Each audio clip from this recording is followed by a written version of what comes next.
Jadi sembari harus menghafal bahasa Korea, terus di samping saya, ya itu ada yang marah-marah, bener-bener kayak ada yang marah-marah pakai bahasa Korea gitu, tapi kita harus menunggu biar dia kalem dulu baru kita take kan gitu. Tapi si bapak ini tiba-tiba menambahkan dialog improvisasi berbahasa Korea. Wah buyar, nggak bisa buyar itu banget. bagi orang-orang Korea, apa nih ribut-ribut nih? Menurut saya ada dua macam perpisahan sih. Kayaknya kita nggak bakal ketemu lagi deh gitu. Atau hubungan kita udah selesai. Gitu.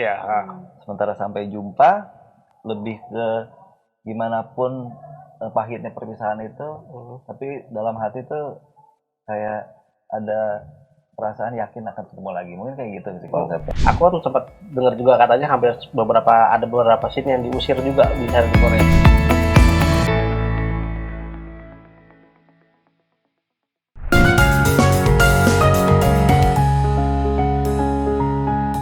Halo Sobat Tempo, kembali bersama saya Yuda di Ngopi, Ngobrol Inspirasi Movie Talk. Sobat Tempo bisa saksikan acara ini di YouTube Tempo.co dan Facebook Tempo, karena kita akan mengangkat isu-isu yang menarik di sekitar kita dan cerita-cerita yang bisa memberi inspirasi bagi kita semua. Sobat Tempo, di bulan Juni ini kita akan tayang di bioskop salah satu film karya Mas Adrianto Dewo yang akan meramaikan dunia perfilman Indonesia yang berjudul Sampai Jumpa, Selamat Tinggal atau Goodbye, Farewell. Dan film ini adalah film drama romantis yang dengan nuansa kontemporer dengan alur yang tidak biasa.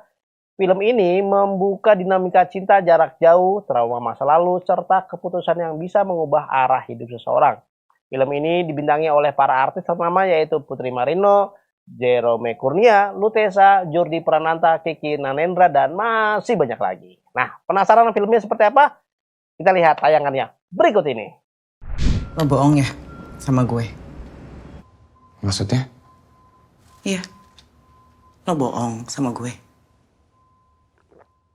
Biar bisa bikin gue mabok, terus tidur bareng gue gitu. Ku dahaga panas jiwa malam ini. Wina, Ray, gue lagi cari orang. Ya pergi-pergi aja gitu. Masih haus hasrat jiwa. orang kesini tuh ada aja masalahnya. Dia itu ninggalin semuanya untuk pindah ke sini. Sampai rindu tuntas. 우리 같은 사람들 사랑받을 자격이 없어. Kamu ada uang berapa? Kan ada uang ada barang. Ya anggap aja saya bantu kamu dulu. Lu denger omongan gue ya? Sekali lu terima tawaran dia, lu gak bisa kemana-mana. 인도네시아 사람 없으니까 꺼지라고.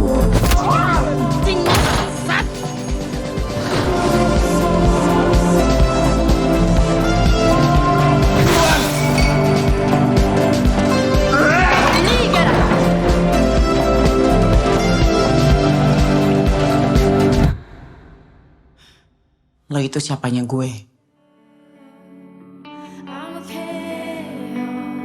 Mencap siapa?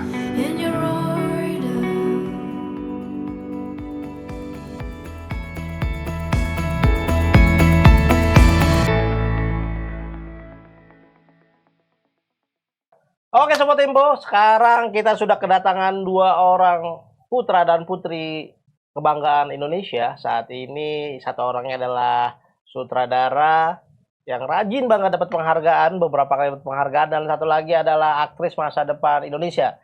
Kita sambut ini ada Kak Lutesa dan Mas Adrianto. Mas Adrianto. Halo. Halo. Kak Lutesa, Mas Adrianto. Dan hari ini kita di Ngopi Movie Talk, ngobrol inspirasi Movie Talk, dan hari ini kita akan ngebahas salah satu film yang akan tayang di tahun ini, yaitu Goodbye, Farewell atau Sampai Jumpa, Selamat Tinggal. Oke, kita sapa dulu, apa kabar Mas Adri? Sehat? Sehat-sehat. Sibuk banget hari ini? Enggak sih. Enggak sih. Enggak terlalu ya, malah enggak terlalu sibuk Tadi ya. habis kuliah. Habis kuliah malah. Oke. Kita langsung ngebahas filmnya deh. Ketika pertama saya ngelihat judul filmnya Sampai Jumpa, Selamat Tinggal, ini adalah dua kata yang unik. Sampai jumpa itu memberikan harapan akan ketemu lagi. Sedangkan Selamat Tinggal kayak goodbye for good aja gitu, kayak udah nggak bakal ketemu lagi. Betul. Nah, kenapa dua kata yang memiliki makna berbeda ini menjadi satu kalimat dalam satu film? Mas Adi dulu, boleh. Karena mungkin menurut saya ada dua macam perpisahan sih. Dua macam perpisahan. Perpisahan di mungkin hubungan antar manusia gitu, kita ketemu sama orang. Ada yang kita saat menyampaikan perpisahan itu sampai jumpa. Sampai jumpa tuh mungkin selamat tinggal dulu ya. Selamat tinggal di mana kita mungkin kayaknya kita nggak bakal ketemu lagi deh gitu. Kayak atau hubungan kita udah selesai gitu. Sementara sampai jumpa lebih ke gimana pun pahitnya perpisahan itu, tapi dalam hati tuh kayak ada perasaan yakin akan ketemu lagi. Mungkin kayak gitu sih konsepnya. Konsepnya awalnya seperti itu. Nah, kau teh ketika pertama kali gitu menerima judul film ini, apa yang dalam pikiran kau teh Sampai Jumpa Selamat Tinggal?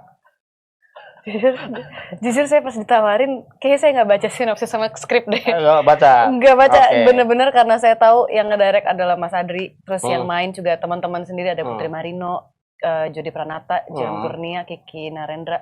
Langsung kayak iya mau ambil. Syuting di mana? Korea, ayo let's go gitu. Jadi bener-bener kayak enggak. Tapi gitu. Ketika lihat judulnya, apa yang di dalam pikirannya kau teh? Mungkin karena aku udah pernah didirect sama Mas Adri, jadi aku udah punya ekspektasi, oh ini akan menjadi film drama yang dewasa, yang sangat kompleks, yang tidak pada umumnya, yang mungkin biasanya happy ending, ataupun ceritanya sangat simpel dan ada formula yang mudah, ya predictable. Kayaknya nih akan menjadi cerita yang berbeda sih, dan emang betul berbeda.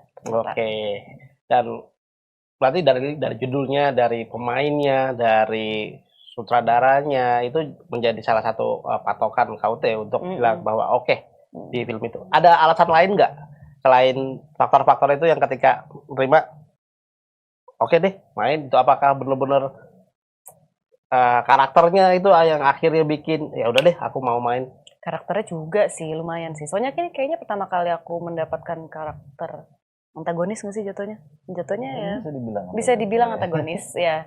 Jadi ya tertantang dari segi situnya, kayak bisa di otak-atik nih, kayak seru. Oke. Kau teh kan range actingnya kan luas banget. Takut banget ya Allah. Luas banget. Soalnya kalau teman-teman lihat tuh range actingnya kau teh tuh bisa jadi orang tiba-tiba baik, tiba-tiba jahat banget.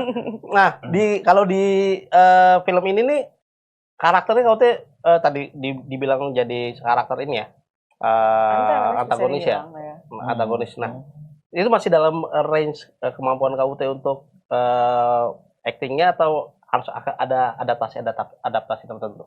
Pasti ada adaptasi sih. Iya, tapi itu semua emang hasil diskusi sama Mas Adri gitu. Kita emang menciptakan karakter Vanya ini bareng-bareng gitu. Ya mungkin karena ini pertama kali dapat antagonis ya, kayak peran yang memberikan konflik dan hambatan terhadap plot cerita gitu. Jadi kita ya bener-bener ya bikin karakter baru ini sih kayak.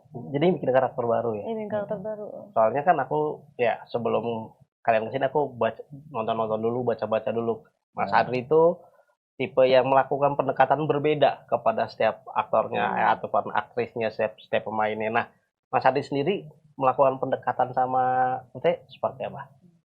Mungkin ke setiap aktor aku tuh berusaha pengen kenal dulu secara pribadinya gitu. Jadi kayak mungkin kasusnya ceritanya di Goodbye Farewell ini ke Jerome gitu. Karena Jerome paling yang belum pernah kerjasama sebelumnya gitu. Kayak Ute sebelumnya udah.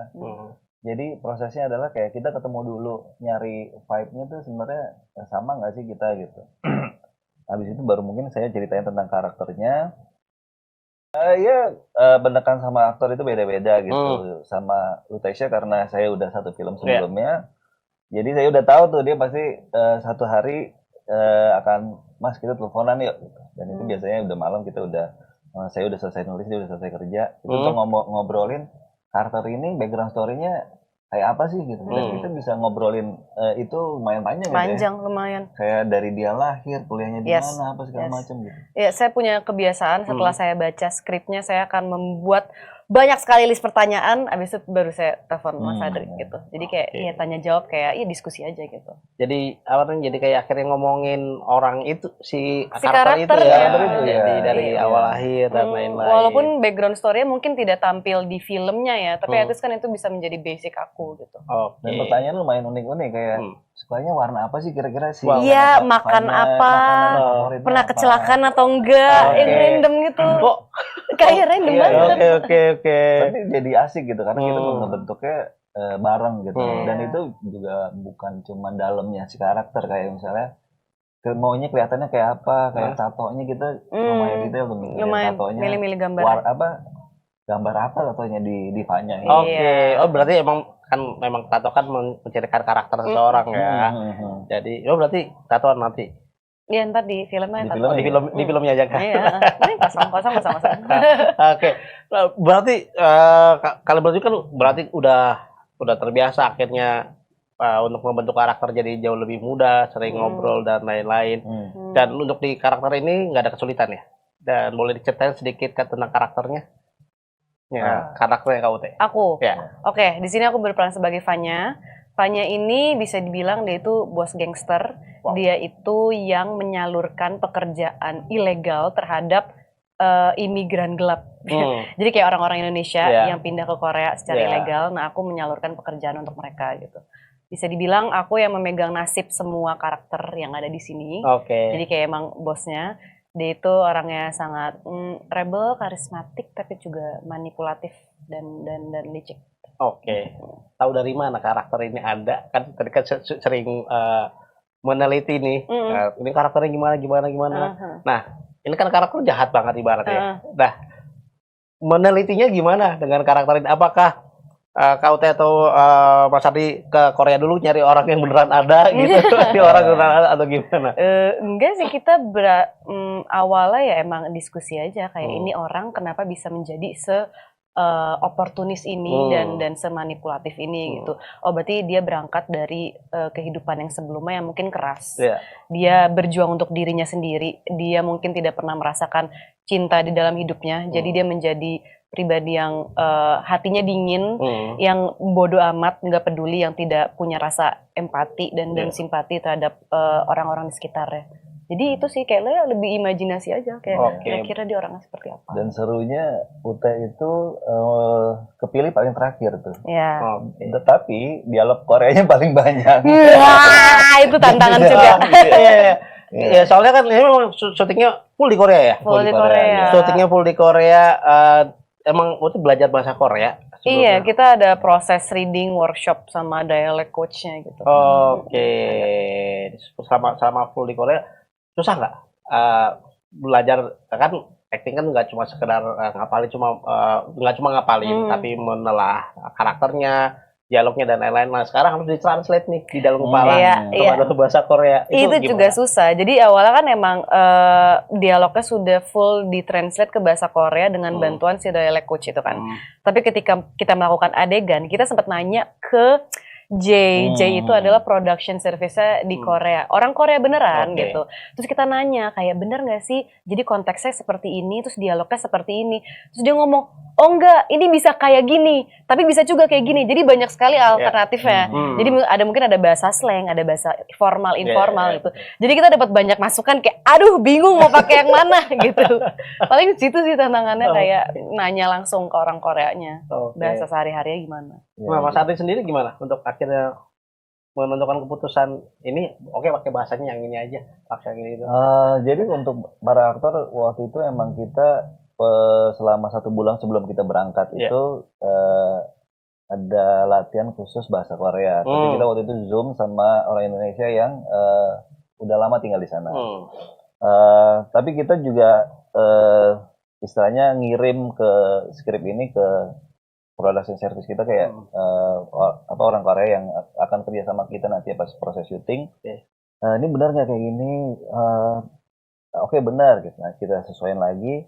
Nah tapi pas syutingnya itu pas dilafalin kan mungkin mereka baru dengar gitu ya. Jadi kayak oh ini artinya ini nih, mendingan kata yang ini diganti gitu. Ya, jadi harus adjust di tempat juga untuk dialog Korea itu gitu. Jadi lebih banyak take ya berarti ya. Iya, lumayan. Jadinya lebih banyak take-nya karena kru Korea juga ada di samping kita. Jadi kita dengan gampangnya kan bener nggak gini kayak Iya. bener nggak? Dan dia kan nyamperin aktornya. Ini yang bener kayak gini. Mendingan gitu. Itu menantang dan seru juga sebenarnya. Iya. Gitu. Itu di Korea berapa lama?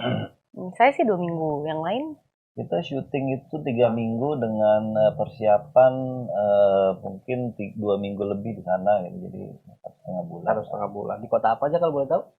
di Dangjin itu 2 jam dari Seoul ya. Mm-mm. Dangjin, Seoul sama Sosan. Sosan. Iya.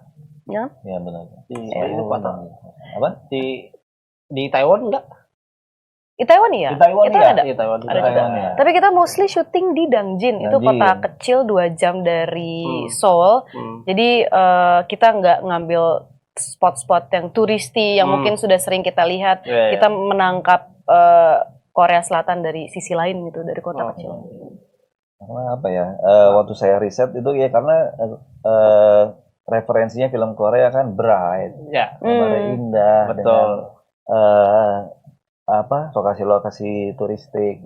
Cuman pas saya berangkat ke sana dengan pikiran udah sama karakter-karakter ini di kepala gitu, saya ngerasanya memang kayaknya kita nggak butuh untuk capture si turistik ini karena karakter ini juga udah lama di sana, otomatis secara pikiran kan mereka udah nggak butuh untuk ke tempat turis gitu ya. Jadi yang kita angkat adalah sisi bawahnya lagi dari Korea gitu. Betul, berarti emang kekuatan ceritanya adalah di film tersebut, bukan di tempat-tempatnya Korea tersebut kan. Dan kayaknya seru banget ngobrolin proses syuting di Koreanya seperti apa. Kita tahan dulu pertanyaan-pertanyaan soal Koreanya setelah pesan-pesan berikut ini. Tetap di Ngopi, Ngobrol, Inspirasi Movie Talk.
Oke Sobat Tempo, kembali lagi bersama saya Yuda di Ngopi, Ngobrol Inspirasi Movie Talk. Dan tadi kita udah ngobrolin panjang lebar bareng Mas Adri dan KUT mengenai filmnya Goodbye, Farewell, atau Sampai Jumpa, Selamat Tinggal. Dan kita akan lanjut ngobrolinnya nih, soal tadi terakhir ngobrolin soal di Korea. Dan info dulu nih, akan tayang kapan sebenarnya? Ini kan udah beberapa kali tayang di sebelum-sebelumnya ya kan? Di festival. Ya, di beberapa festival. Tapi yang sekarang di bioskop-bioskop Indonesia akan tayang kapan? Tanggal 5 Juni di bioskop Indonesia. 5 Juni. Oke, teman-teman ingat 5 Juni. Oke, sekarang lanjut ngobrolin soal Koreanya. Susah nggak syuting di sana? Di Korea? Enggak sih. Karena mungkin aku cerita dulu background story-nya sebelumnya itu kenapa film ini ada ceritanya. Ya. Saya terinspirasi sama satu artikel atau satu fenomena ya di Jepang gitu. Namanya Johatsu. Johatsu itu kayak satu individu itu bisa meninggalkan identitas lamanya dan identitas baru.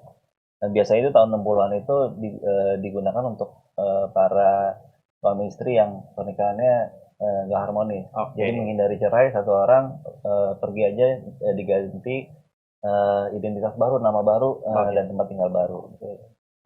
Karena artikel itu saya akhirnya membuat cerita ini dengan pikiran syuting di Jepang gitu. Tapi waktu itu kita mikir saya sama produser akhirnya punya satu partner, yaitu si Jai ini, orang Korea ini, dan dia akhirnya kita membicarakan itu untuk kemungkinan syuting di Korea dan lebih possible gitu di saat itu. Dan kita memutuskan akhirnya agak merombak ceritanya dengan karakter-karakter yang kita udah bangun. Kita pindah ke Korea yuk gitu. Dan Korea secara film production dan lebih sportif karena pemerintahnya lagi gencar banget untuk mempromosikan kota-kota yang akan mereka, misalnya orang negara lain untuk syuting di kota-kota mereka gitu. Jadi akhirnya kita nggak susah untuk perizinan dan segala macam, enggak sih, jadi lancar banget. Keren banget emang Korea, nggak kayak negara lain ya. Oke, tadi aku kepikiran soal Johatsu ya. Saya malah kepikiran, saya tadi Mas Adri langsung kepikiran sebagai Johatsu. Saya kepikir, oh Mas Adri mau jadi Johatsu nih. Waduh, jangan dong.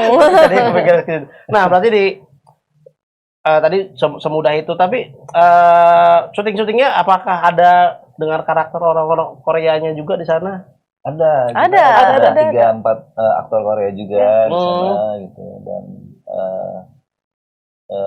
lucu sih waktu latihan itu karena ya ada yang bisa bahasa Inggris, ada yang enggak juga, jadi ada satu penerjemah ini Jai juga, si serba bisa ini, dia aku ngomong apa translate ke bahasa Korea gitu, dan ya prosesnya lebih gitu sih, lebih kayak tektokan gitu.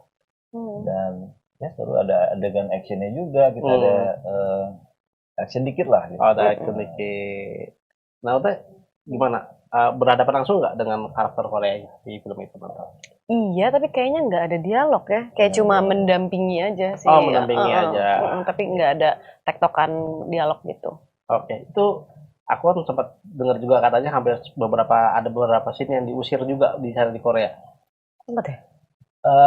Ya, sempat sebenarnya kalau di lokasi kayak di kota kayak di Seoul, di Taiwan gitu, mereka udah terbiasa ya ngeliat orang bawa kamera dengan film kru dan aktornya gitu. Tapi kita juga agak menyelam ke lokasi-lokasi di mana jarang untuk dipakai syuting, dan itu sebenarnya istilahnya daerah cukup berbahaya gitu. Oh iya. Iya. Itu baru Pasar itu. Iya. Aduh. Lumayan berbahaya, ada mafianya gitu ya. Dan ya waktu itu sama Ormas itu ormas. Ormas Korea ya. Ormas Korea. Oke. Di sini Lutesa juga gitu, kita lagi shoot. Dan itu ribet banget waktu itu karena harus sesuaiin bahasa Korea. Terus ada belakang marah-marah wah gitu. Karena kan kita harus diem kan, karena ada dialog gitu. Sementara saya nanya ke orang Korea, itu kenapa dia marah-marah, kenapa? Kita udah harus pergi atau belum? Udah, kita harus pergi karena ini udah diancam katanya gitu. Jadi saya langsung nanya ke Astra, kita berapa shot lagi? 5. Ya udah 1 shot lagi aja. Biar cepat selesai dari tempat itu. Itu salah satu hari terberat sih, lumayan. Oh, ada di situ Bang? Ada, itu adegan saya. Itu gimana? Terus itu dialognya saya marah-marah ke Jerome, dan dialognya itu harus marah-marah dalam bahasa Korea. Jadi sembari harus menghafal bahasa Korea, terus di samping saya ya itu ada yang marah-marah, benar-benar kayak ada yang marah-marah pakai bahasa Korea gitu, tapi kita harus menunggu biar dia kalem dulu baru kita take kan gitu. Tapi si bapak ini tiba-tiba menambahkan dialog improvisasi berbahasa Korea. Wah, buyar, nggak bisa, buyar itu banget. bagi orang-orang Korea, apa nih ribut-ribut nih? Iya, tadi marah-marah, bener adegannya marah-marah gitu. Oke, dikirain kita. Dikira beneran. Tapi aman setelah itu, aman. Aman karena kita cabut duluan. Baik. Oke. Wah, kayaknya seru banget ini. Macam-macam ya tadi backgroundnya tadi tentang ada orang yang datang ke Korea, lalu ada soal Lutesa sebagai karakter yang antagonis. Jadi nggak kebayang filmnya bakal seperti apa. Tapi karena ini udah tayang di beberapa festival, tentunya beberapa penonton udah nonton. Nah, aku mau tahu gimana sih respon penonton yang ada di beberapa festival kayak di JAV, lalu di JAV, Jakarta Film JFW. ya. Jakarta Film Jakarta Week, Film Week ya. Film Week. Nah, respon penontonnya gimana yang udah ditonton? Kita waktu itu memang tayang pertama untuk opening Jakarta Film Week. Oke. Terus Desember itu kita di Indonesian section di JAV di Jogja. Kompetisi ya, Indonesian Screen Awards. Screen Itu kan Award ya, kompetisi, masuk ya. kompetisi. Wow.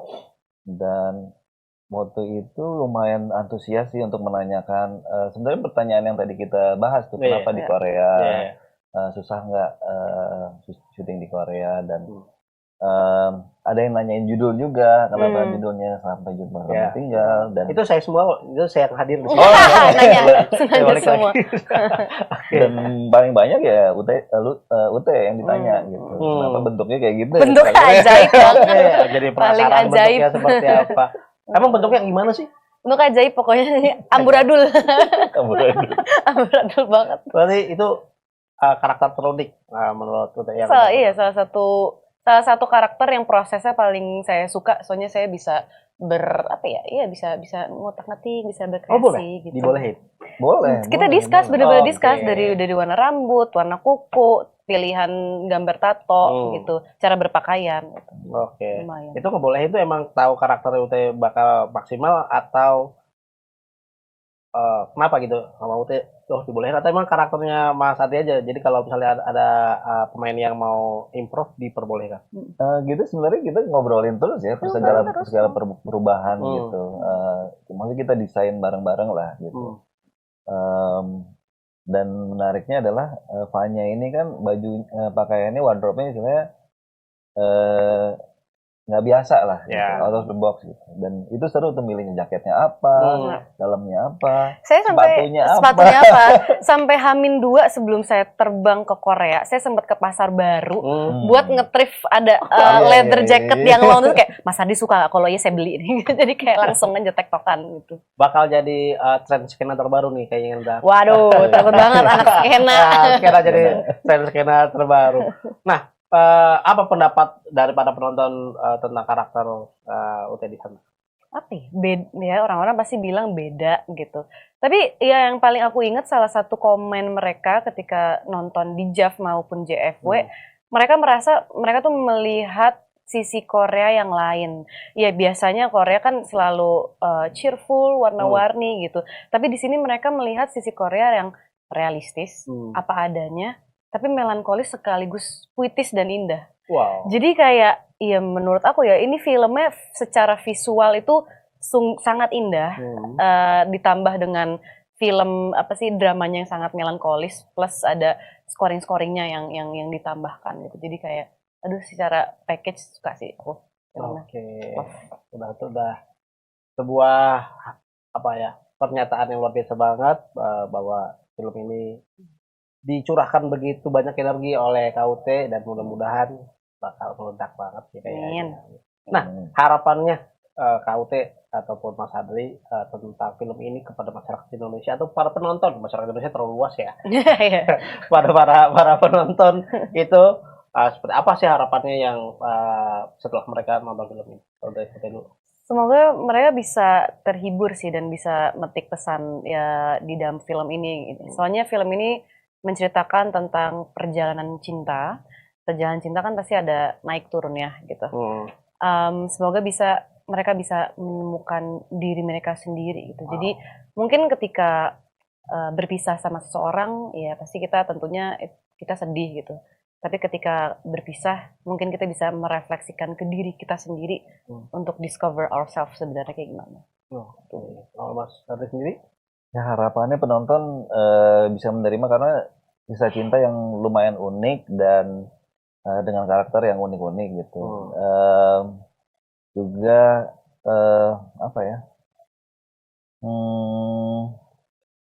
mungkin yang lebih universalnya adalah kita semua pernah ngalamin perpisahan, mungkin pernah ngalamin di ghosting, pernah ngalamin toxic relationship. Nah, ya, itu penonton yang merasakan itu semoga dapat mendapatkan sesuatu yang bukan jawaban ya, tapi kayak sesuatu yang Tahu cara yang ngeghosting. mungkin ada yang bisa Red flag. ya, mungkin ada yang bisa mereka mengerti dari situasi mereka yang udah pernah dialaminya itu. Terwakili lah perasaannya Iya. gitu. Oke, tapi film ini nggak ada hubungan sama Kabur Aja Dulu kan? Oke. Selalu ya ada nih. Boleh kata-kata penutup untuk para penonton sampai jumpa selamat tinggal. Silakan dari Mas Ari dulu. Jangan lupa nonton Sampai Jumpa Selamat Tinggal di bioskop tanggal 5 Juni. Salte? Akan ada aku, Jerome, Putri, Kiki, Jordi. Ini merupakan sebuah film yang sangat puitis secara visual, musiknya juga enak-enak banget. Ini adalah experience yang sangat indah sih menurut aku. Oke, teman-teman itu jangan lupa disiapkan energinya teman-teman dan juga siapin chatnya buat ke teman-teman semua untuk mengajak sebanyak-banyaknya keluarga, sanak family, lalu teman-teman kampung, HTS-an, mantan. yang di ghosting coba dikontak lagi. Nah, udah nonton bareng ya. Nonton bareng. Diajak nonton bareng. Dan mudah-mudahan filmnya sukses di antara gemburan film-film horor. Dan ini film yang bakal menjadi warna berbeda tentunya di antara film-film yang lainnya, dan mudah-mudahan bisa menginspirasi bagi para penonton dan juga perfilman Indonesia. Terima kasih Kak Ute, terima kasih banyak atas kehadirannya. Mudah-mudahan sehat terus dan ditunggu untuk film-film selanjutnya untuk hadir di Ngopi Ngobrol Inspirasi Movie Talk di Tempo. Terima kasih. Terima kasih.